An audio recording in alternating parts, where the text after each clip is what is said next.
This is Aaron and welcome to Project 8.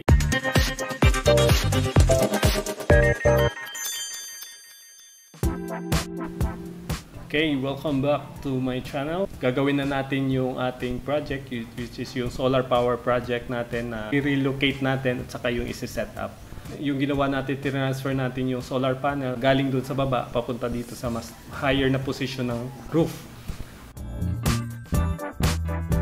So natapos na natin ilagay yung solar panel doon sa roof. I-access na natin yung wirings doon sa ceiling. So papasok tayo sa kesame.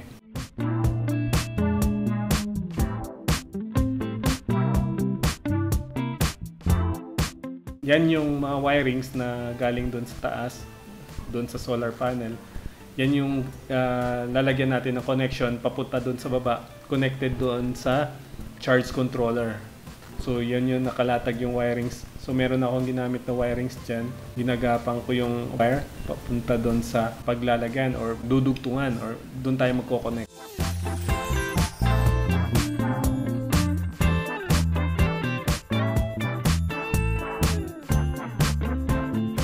So na-locate ko na rin yan kung saan yung positive at saka yung negative.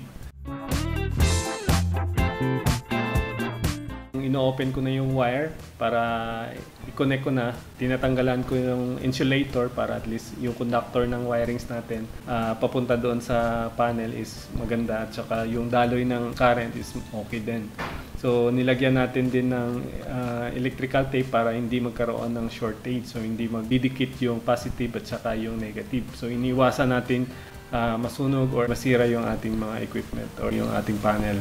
So yan na guys. Nakikita nyo, medyo grabe yung init dun sa taas. Kagandahan lang yan kasi ginawa ko siya gabi. Kasi pag umaga talagang sobra yung init. Parang yung feeling mo nasa sauna bath ka na talagang grabe yung init. So, tapos ko na idugtong. So, bababa na ako. So, kinabukasan ko na lang ulit gagawin yung ibang wiring. Especially dun sa connection, dun sa charge controller, tsaka yung sa mga battery. At saka yung iba pa, pati yung lightings. So, abangan nyo na lang guys, bukas gagawin natin yung iba pang gagawin.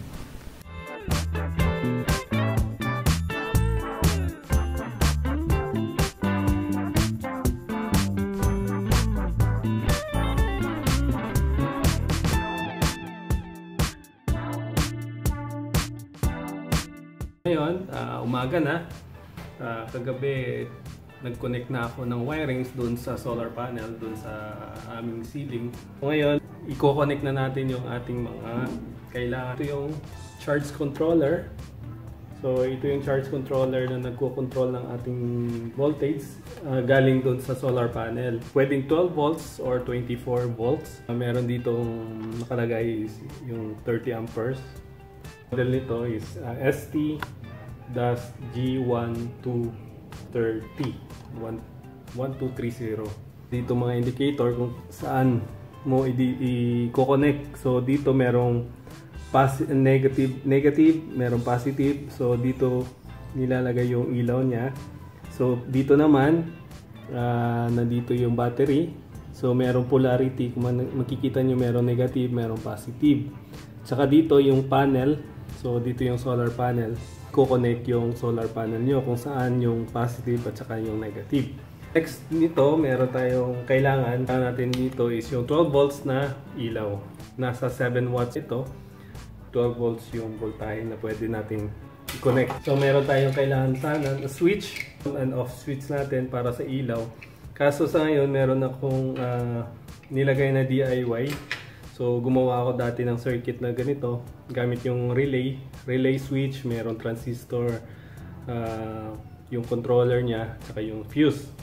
So yan o. Ginawa ko ito dati.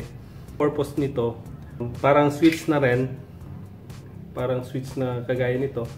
Kaso yung switch na ito is manual kung ino-on at saka or ino-off.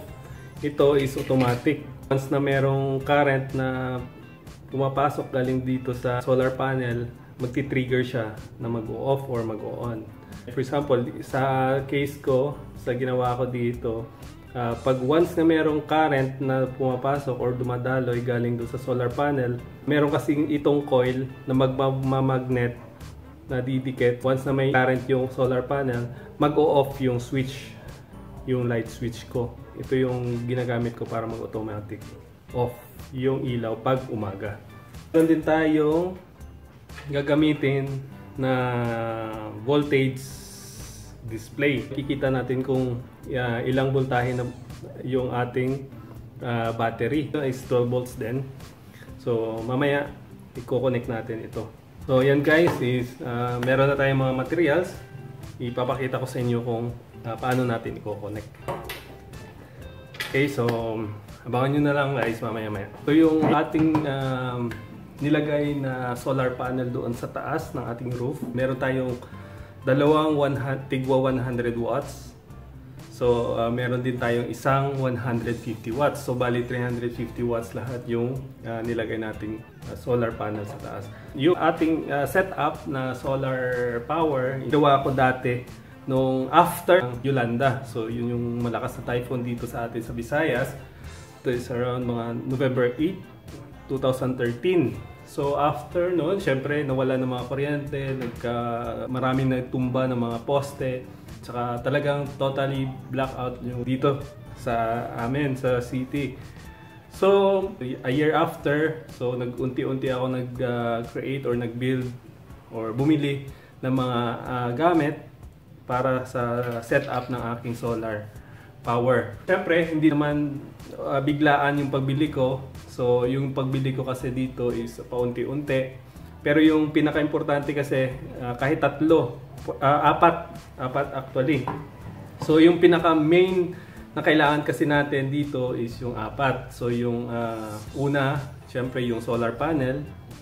Next is yung charge controller na nagko-control ng charge para hindi mag-overcharge yung ating battery. So next is yung battery at saka yung last is yung light or yung ilaw natin. So kahit maliit lang na mga wattage yung kailangan mo, like for example yung solar panel kahit 100 watts lang, so pwede na yan. Gusto mong i-expand or either mag-upgrade ka, pwede mong dagdagan. Dagdag ka ng solar panel. Dapat yung charge controller mo mataas na.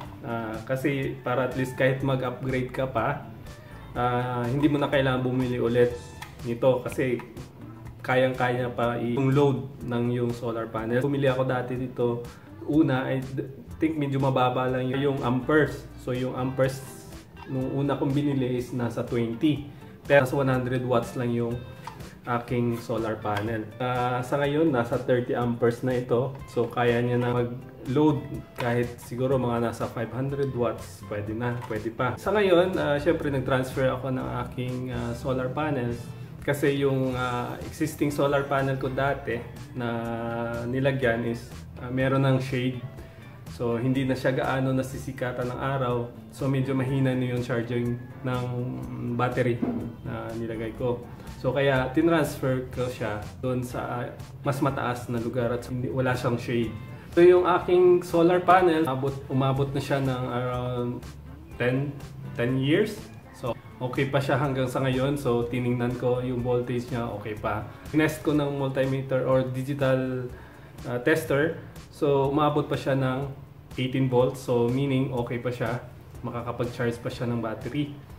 So, yung ang hindi lang tumatagal, actually yung battery ko. So, usually kasi yung battery, mga life niya yan, siguro mga maximum 3 years. Kailangan mo na pumalit ng battery. Yung battery ko nung una, so ngayon wala na.